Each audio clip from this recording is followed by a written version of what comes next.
Hello दोस्तों, मेरा नाम है रवि शास्त्री। यह भूत की घटना उस वक्त की है जब मुझे और मेरे दोस्त अमर को अहमदनगर MIDC में सिक्योरिटी गार्ड की जॉब मिली थी। फिर हम दोनों पुणे से अहमदनगर आ गए थे। नए शहर में नौकरी मिलने के बाद सबसे पहला और बड़ा प्रश्न था, रहने की जगह कहाँ मिलेगी। किस्मत से कंपनी के मैनेजर पुणे से थे, इसलिए उन्होंने 2 दिन के लिए कंपनी में रहने की जगह दी थी। अगले इतवार हम एक रियल एस्टेट ब्रोकर से मिले। उसने हमें एक पुरानी बिल्डिंग में फ्लैट किराए पर दिया, जिसका नंबर था 303। हमने उस ब्रोकर को 3 महीने का किराया एडवांस दिया और उसी दिन शाम 6 बजे सामान लेकर नए फ्लैट में रहने गए। वहां पर सामान सेट करते वक्त रसोई में अमर को एक पुराना क्रिकेट बैट मिला। वह बैट मैंने रसोई की दीवार पर रख दिया था। सामान सेट करने के बाद रात का खाना खाकर ठीक 10 बजे हम बिस्तर पर सोने चले गए। दूसरे दिन मेरी नाइट शिफ्ट थी और अमर की सुबह 6 बजे की थी, इसलिए उसे 4 बजे उठकर टिफिन बनाना था। मैंने अमर से कहा था कि कुछ भी करना, पर टिफिन बनाते वक्त मेरी नींद नहीं टूटनी चाहिए। तुम टिफिन बनाकर सुबह जल्दी निकल जाना। उसने भी हाँ कह दिया। फिर वह जमीन पर और मैं खटिया पर सो गए। फ्लैट में एक जीरो बल्ब चालू था। रसोई घर में जाते वक्त लेफ्ट साइड में बाथरूम और टॉयलेट था और हम ठीक रसोई के दरवाजे के सामने हॉल में सोए हुए थे। रात को अचानक मुझे रसोई में किसी के कूदने की, बर्तन और डिब्बे खोलने की आवाजें आने लगी। मैं नींद में ही बोला, इतनी जल्दी कैसे सुबह हो गई? अभी तो सोए थे। फिर मैंने अमर को आवाज लगाई, अमर, ए अमर, तू टिफिन बना रहा है क्या? आवाज थोड़ा कम कर भाई और मुझे सोने दे। उसे इतना कहकर मैं फिर से सो गया। उसके बाद फिर से उन्हीं आवाजों से मेरी आंखें फिर से खुली, पर मैं बिस्तर में ही पड्डा रहा।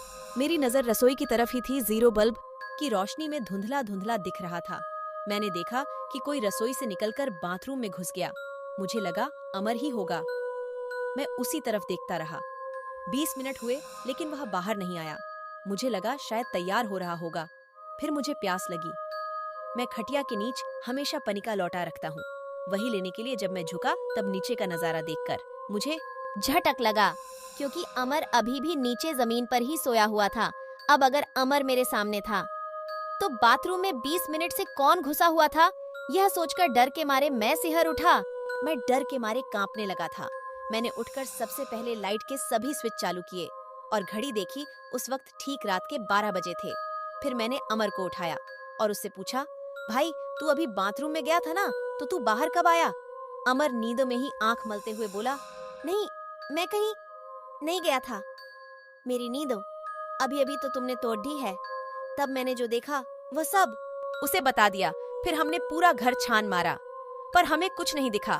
बाद में अमर बोला कि शास्त्री, तुझे वहम हुआ होगा, खुद भी सो जा और मुझे सोने दे। कल सुबह मुझे काम पर जाना है। फिर जो हुआ था मैं भी उसे वहम मानकर सो गया। अगले दिन सुबह सुबह पुणे से हमारा गणेश नामक का एक दोस्त सरकारी बैंक का एग्जाम देने आया था, क्योंकि उसे अहमदनगर का एग्जाम सेंटर मिला था और वह हमारे साथ ही रुका। उस दिन मुझे नाइट शिफ्ट में जाना था। हम तीनों ने रात का खाना होटल में खाया और वहीं से मैं ड्यूटी पर चला गया और वह दोनों फ्लैट पर चले गए। फिर जब मैं अगली सुबह घर पर लौटा तब अमर और गणेश सामान बांधकर तैयार बैठे थे। वे दोनों बेहद डरे हुए भी लग रहे थे। मैंने दोनों से पूछा कि ये सामान क्यों बांध रखा है। अमर बोला, शास्त्री, तुझे कल रात वहम नहीं हुआ था, यह घर में सच में भुतहा है। रात को 11 बजे घर आकर हम सीधा बिस्तर पर सोने चले गए थे। मैं खटिया पर सोया था और गणेश नीचे जमीन पर।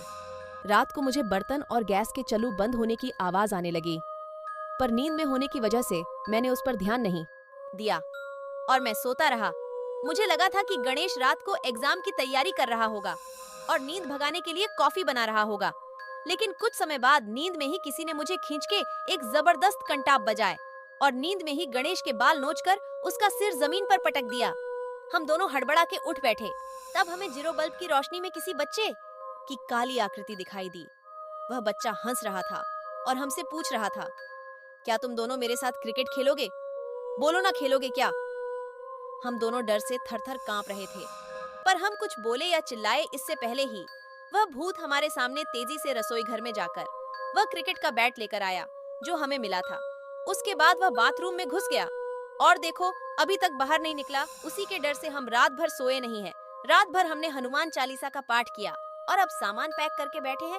ये सब सुनने के बाद हमने रसोई में रखे हुए बर्तन और गैस वैसे ही छोड़ दिया और हॉल में जो सामना था वो सब लेकर कंपनी में चले गए।